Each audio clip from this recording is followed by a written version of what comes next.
तो दोस्त इस वीडियो में एमओडी अकाउंट यानी कि मल्टी ऑप्शन डिपॉजिट अकाउंट की रिगार्डिंग पूरी डिटेल में जानकारी दूंगा कि आखिर में ये अकाउंट क्या है, कौन कौन से अकाउंट होल्डर्स इस अकाउंट को ओपन करवा सकते हैं, यानी कि इस अकाउंट को ओपन करवाने के लिए कौन कौन से क्राइटेरिया को फुलफिल करना होता है और उसके बाद एमओडी अकाउंट ओपन करने से कस्टमर को क्या क्या फायदा मिलता है। सो प्लीज इस वीडियो को एंड तक देखना। अगर आप लोग एक एसबीआई के खाता धारक हैं तो और वीडियो को पसंद आए तो लाइक और शेयर जरूर करना। तो चलिए शुरू करते हैं। तो दोस्त अभी मैं आपको सबसे पहले मल्टी ऑप्शन डिपॉजिट अकाउंट का ऑप्शन दिखा देता हूं ताकि आप लोग कभी भी इस अकाउंट को ओपन करवा सको खुद से। ठीक है, देखिए जब भी आप YONO light SBI application open करेंगे तो यहां पर आपको एक ऑप्शन दिखेगा ई डिपॉजिट। ठीक है, ई डिपॉजिट, इस पर आपको क्लिक करना है। क्लिक करने के बाद यहाँ पर आपको काफी सारे ऑप्शंस दिखेंगे, ओपन एफडी, ओपन आरडी। ठीक है, यहीं पर आपको एक ऑप्शन दिखेगा ओपन मल्टी ऑप्शन डिपॉजिट। इस पर जब आप क्लिक करेंगे तो अभी तो ये ओपन नहीं होगा, क्योंकि देखिए यहाँ पर 8 AM टू 8 PM है, यानी कि एफडी क्रिएशन का जो अलाउड है 8 बजे सुबह से लेकर के रात के 8 बजे तक। जैसा कि आपको मैं दिखा दूं टाइम फ्रेम, तो सुबह जब 8 बजेगा, थोड़ा देर में 8 बजने वाला है, तो 8 बजे से लेकर के शाम के 8 बजे तक आप एफडी ओपन करवा सकते हैं। लेकिन देखिए मैं आपको यहां पर स्क्रीनशॉट दिखा देता हूं। जब आप उस पर क्लिक कीजिएगा ओपन मल्टी ऑप्शन डिपॉजिट पर तो इस तरह का पेज आएगा। ओके, यहां पर देखिए आपको अकाउंट नंबर दिख जाएगा और डेबिट अकाउंट नंबर यहां पर आपको दिख जाएगा और अमाउंट टू बी ट्रांसफर्ड 10,000। ठीक है, और यहां पर ये सारा ऑप्शंस आपको देखने को मिलेगा जब आप क्लिक कीजिएगा तब। अब सबसे पहले ये जानकारी लेते हैं कि आखिर में ये एमओडी यानी कि मल्टी ऑप्शन डिपॉजिट होता क्या है। तो दोस्त यहां पर मैं आपको बता दूं, आपका खाता तो एक ही रहेगा लेकिन फायदे आपको दो मिलेंगे। कैसे? देखिए, आप नॉर्मल सेविंग अकाउंट ओपन करते हैं उसमें आपको कितना इंटरेस्ट मिलता है आप मुझे कमेंट करके जरूर बताना, लेकिन मैं आपको बता दूं उसमें 2.5 से 3% तक का इंटरेस्ट रेट आपको मिलता है, वो भी आपके बैलेंस के अकॉर्डिंग ही। ठीक है ना, लेकिन यहां पर अगर आप एमओडी ओपन करते हैं तो इस सिचुएशन में आपको अच्छे खासे इंटरेस्ट रेट, जैसे कि आपको एफडी में जब आप पैसे को फिक्स करते हैं, एफडी अकाउंट ओपन करते हैं, उसमें जितना आपको इंटरेस्ट रेट मिलता है उतना ही इंटरेस्ट रेट आपको मल्टी ऑप्शन डिपॉजिट में मिलता है। ठीक है, लेकिन यहां पर मैं आपको बता दूं कि एमओडी कौन कौन से कस्टमर ओपन कर सकते हैं। तो इसका एक क्राइटेरिया है। क्राइटेरिया क्या है? आप अगर एक सैलरीड अकाउंट है, ठीक है, अगर आपका एक अकाउंट सैलरी अकाउंट है तो उस सिचुएशन में आप एमओडी अकाउंट ओपन करवा सकते हैं, अदरवाइज नहीं। उसके बाद दूसरा भी ऑप्शन एक और है, अगर आपका सेविंग अकाउंट तो है लेकिन नॉर्मल सेविंग अकाउंट नहीं बल्कि सेविंग प्लस अकाउंट है, तो उस सिचुएशन में आप एमओडी ओपन करवा सकते हैं। ठीक है, मतलब कि ये फैसिलिटी उनके लिए प्रोवाइड किया गया है जो सैलरीड अकाउंट के हैं या फिर जो नॉर्मल नहीं बल्कि सेविंग प्लस अकाउंट वाले हैं। अब आप कहेंगे कि भाई सेविंग प्लस अकाउंट क्या होता है, तो दोस्त इसकी रिगार्डिंग ये एक टाइप होता है, यानी कि सेविंग प्लस अकाउंट एक टाइप होता है। आप अपने होम ब्रांच में जाकर के मैनेजर को बोलिए कि सर ये जो मेरा नॉर्मल सेविंग अकाउंट है इस टाइप को आप चेंज कर दीजिए, सेविंग प्लस अकाउंट में कन्वर्ट कर दीजिए, तो आपका अकाउंट कन्वर्ट कर दिया जाएगा सेविंग प्लस अकाउंट में। उसके बाद आप एलिजिबल हो जाएंगे इस एमओडी अकाउंट के लिए। अब देखिए यहां पर और भी क्राइटेरिया है। एमओडी अकाउंट तभी आपका क्रिएट होगा जब आपके अकाउंट में 35,000 यानी कि 35,000 रुपये रहेंगे। तो यानी कि अगर आप एमओडी अकाउंट क्रिएट कर रहे हैं तो उस टाइम तो आप तुरंत के तुरंत 10,000 रुपये पे करना पड़ेगा। जैसे कि देखिए यहाँ पर आपको दिखाया जा रहा है मिनिमम 10,000 रुपीज ट्रांसफर हो जाएगा आपके एमओडी अकाउंट में। ठीक है, उसके बाद ही आप अपना एमओडी अकाउंट ओपन कर सकते हैं, इससे कम रहेगा तो नहीं चलेगा। इससे कम क्या कि अगर आपके अकाउंट में 10,000 प्लस 25,000 यानी कि 35,000 रुपीज रहेंगे तभी एमओडी अकाउंट आप ओपन कर सकते हैं। 35,000 से एक भी रुपया कम रहेगा तो आप ओपन नहीं कर पाएंगे, इससे एभव रहेगा तो आप कर पाएंगे। ये बात क्लियर हो गई। अब यहां पर एक पॉइंट और मैं आपको बता दूं, यहां पर नीचे में देखिए आपको काफी सारे ऑप्शंस दिख रहे होंगे। वैसे अब 8 बजने वाले हैं, मैं आपको थोड़ी देर में लाइव ही दिखा देता हूं। इससे पहले मैं और जानकारी दे दूं, देखिए आप नॉर्मल सेविंग अकाउंट ओपन करके रखे हैं एसबीआई में तो आप इससे कहीं पर भी ट्रांजैक्शन कर सकते हैं जब आपकी इच्छा होगी तब, कहीं पर भी बिल पे करने के लिए, रिचार्ज करने के लिए या फिर पेमेंट करने के लिए, कुछ भी।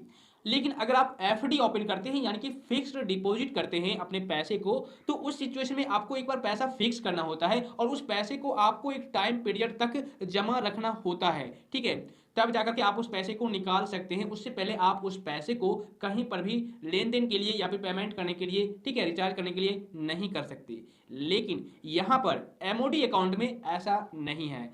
एक तो आप एमओडी अकाउंट मिनिमम कम से कम 1 साल के लिए ओपन करवा सकते हैं, ठीक है। और दूसरी बात यह है, इसका मिनिमम डेट तो 1 साल है, लेकिन मैक्सिमम आप 5 साल के लिए एमओडी अकाउंट ओपन करवा सकते हैं, ठीक है। अब आप कहेंगे कि भाई अगर मैं एमओडी अकाउंट 5 साल से ज़्यादा करना चाहूँगा या फिर 1 साल तक ही रखना चाहूँगा तो उस सिचुएशन में क्या होगा? कुछ नहीं होगा। देखिए, अगर आप 1 साल तक ही एमओडी अकाउंट रखना चाहते हैं तो कोई प्रॉब्लम नहीं है, ठीक है। आप 1 साल तक रखिए, उसके बाद उसे ब्रेकआउट कर लीजिए। लेकिन अगर आप चाहते हैं कि मैं 5 साल से भी ज़्यादा रखूं, चूंकि इसका मैक्सिमम जो डेट है ना वो 5 साल का है, तो 5 साल के बाद भी आगे भी एमओडी अकाउंट ही मेरा रहे, तो उस सिचुएशन में आपको क्या करना है, अपने अकाउंट में 35,000 प्लस एवं अकाउंट रखना पड़ेगा। उसके बाद ऑटोमेटिक 5 साल के बाद आपका जो अकाउंट है एमओडी अकाउंट में कन्वर्ट हो जाएगा, ठीक है। आपको उसके बाद कुछ नहीं करना है। आपने चूंकि पहले से अकाउंट एमओडी ओपन करवा रखा है और जब 5 साल की अवधि कंप्लीट हो जाएगी और आपके अकाउंट में फिर भी 35,000 से ज़्यादा रुपये ऑलरेडी पड़े हैं तो एमओडी अकाउंट में आपका अकाउंट कन्वर्ट कर दिया जाएगा, बशर्ते आपका अकाउंट जो है नॉर्मल सेविंग अकाउंट नहीं होना चाहिए। ओके, इस बात को आप ध्यान में रखिए। आपका अकाउंट सैलरी अकाउंट या फिर सेविंग प्लस अकाउंट होना चाहिए, तभी आप इस प्रोसेस को कर पाएंगे। अब देखिए 8 बज चुके हैं, 8 बजकर 1 मिनट और 2 मिनट होने वाले हैं, ठीक है। तो जैसे कि 2 मिनट हो चुका है, अब मैं यहाँ पर आपको दिखा सकता हूँ लाइव। तो यहाँ पर आपको क्या करना है, ओपन मल्टी ऑप्शन डिपॉजिट पर क्लिक करना है। क्लिक करने के बाद देखिए अब आपके सामने इस तरह का पेज आ चुका है। यहाँ पर तो आपका अकाउंट दिख जाएगा, यानी कि जिस अकाउंट से पैसे क्रेडिट होंगे। मिनिमम आपको 10,000 रुपये पे करने हैं और मैक्सिमम कुछ भी हो सकता है। जैसे कि देखिए यहाँ पर मैक्सिमम बहुत हो चुके हैं, ठीक है। तो यहाँ पर मैक्सिमम आप इतना कर सकते हैं और मिनिमम आप 10,000 ही कर पाएंगे। उसके बाद यहाँ पर देखिए आपको एमओडी टाइप चूज करना है। इसी को दिखाने के लिए मैंने थोड़ा सा वेट किया। यहाँ पर आपको सेलेक्ट एमओडी टाइप करना है, जैसे कि ESTDR और TDR, इन दोनों में फ़र्क है। फ़र्क क्या है, इस पर क्लिक कीजिए। यहाँ पर अगर आप पेरियोडिकली इंटरेस्ट लेना चाहते हैं, ठीक है, या फिर आप मैच्योरिटी में इंटरेस्ट प्लस प्रिंसिपल दोनों एक साथ लेना चाहते हैं अपने अकाउंट में, तो इन दोनों में से सेलेक्ट कीजिए। अगर आप सिर्फ इंटरेस्ट लेना चाहते हैं तो आप फर्स्ट वाला ऑप्शन चूज कीजिए, और अगर आप प्रिंसिपल प्लस इंटरेस्ट दोनों लेना चाहते हैं तो इस पर सेलेक्ट कर लीजिए।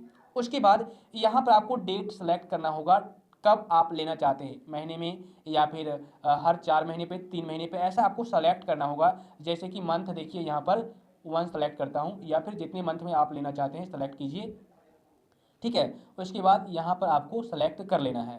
सेलेक्ट करने के बाद यहाँ पर आपको आई एक्सेप्ट पर क्लिक करना है और सबमिट पर आपको क्लिक कर देना है। लेकिन ये प्रोसेस तभी हो पाएगा जब आपके बैंक अकाउंट में सफिशियंट बैलेंस रहेगा तब। मेरे केस में नहीं है, मैं आपको देखिए सबमिट करके दिखाता हूँ। सबमिट करने के बाद देखिए इनसफिशियंट फंड्स का ऑप्शन आ चुका है, ठीक है। तो मतलब कि इनसफिशियंट फंड मेरे अकाउंट में बैलेंस नहीं है, जिस वजह से मैं ओपन नहीं कर सकता, ठीक है। लेकिन अगर आपका नॉर्मल सेविंग अकाउंट है उस सिचुएशन में भी आप ओपन नहीं कर सकते हैं। अगर आपके नॉर्मल सेविंग अकाउंट में भले ही 1 लाख रुपये पड़े क्यों ना हो, आपका अकाउंट टाइप चेंज होना चाहिए, ठीक है। आपको होम ब्रांच विजिट करना ही पड़ेगा, लेकिन एक बार आप ट्राई जरूर कीजिएगा।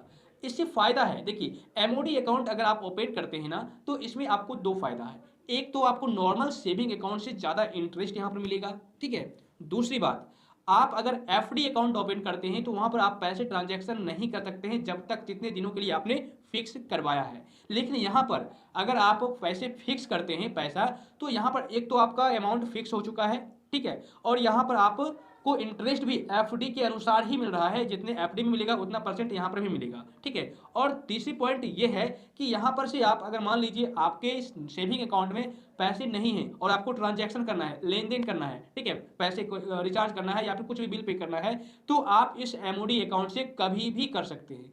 बशर्ते होगा क्या कि आपका जो नॉर्मल सेविंग अकाउंट है वो तो सेविंग अकाउंट रहेगा ही रहेगा, लेकिन ये जो एमओडी अकाउंट है वो ब्रेकआउट हो जाएगा। मतलब कि अगर आपके सेविंग अकाउंट में बैलेंस नहीं है और आप ट्रांजैक्शन करने के लिए चाह रहे हैं तो उस सिचुएशन में एमओडी अकाउंट से ट्रांजैक्शन तो हो जाएगा, लेकिन आपका सारा जो बैलेंस है जो आपने एमओडी में फिक्स कर रखा था वो सारा का सारा बैलेंस सेविंग अकाउंट में ट्रांसफर हो जाएगा और आपका एमओडी अकाउंट वहीं पर ब्रेकआउट हो जाएगा, ठीक है। तो इसलिए आपको पैसे सफिशिएंट रखना पड़ेगा अपने अकाउंट में। तो इस तरीके से यही है एमओडी अकाउंट, और इससे फ़ायदा ही यही है कि आपको इंटरेस्ट रेट ज़्यादा मिलेगा और प्लस में आप कभी भी इसे ट्रांजेक्शन कर पाएंगे। मुझे उम्मीद है अब आप लोग अच्छी तरह से समझ गए होंगे। इसके बावजूद भी अगर आपको एमओडी अकाउंट से रिलेटेड किसी भी प्रकार का सवाल है, डाउट है, तो आप मुझे नीचे कमेंट कर देना। तो आज बस इतना ही। सो आई होप फ्रेंड्स आज की यह वीडियो आपके लिए काफ़ी ज़्यादा इन्फॉर्मेटिव हुई होगी। वीडियो अगर पसंद आई तो नीचे लाइक का बटन है उसे प्रेस कर देना, और अगर आप आगे भी इसी तरीके का इन्फॉर्मेटिव वीडियो देखना चाहते हैं तो चैनल को सब्सक्राइब करके नोटिफिकेशन बिल को जरूर दबा देना। तो फिर मिलता हूँ आपसे फिर से किसी नेक्स्ट प्लस हेल्पफुल कंटेंट के साथ। तब तक के लिए बाय बाय।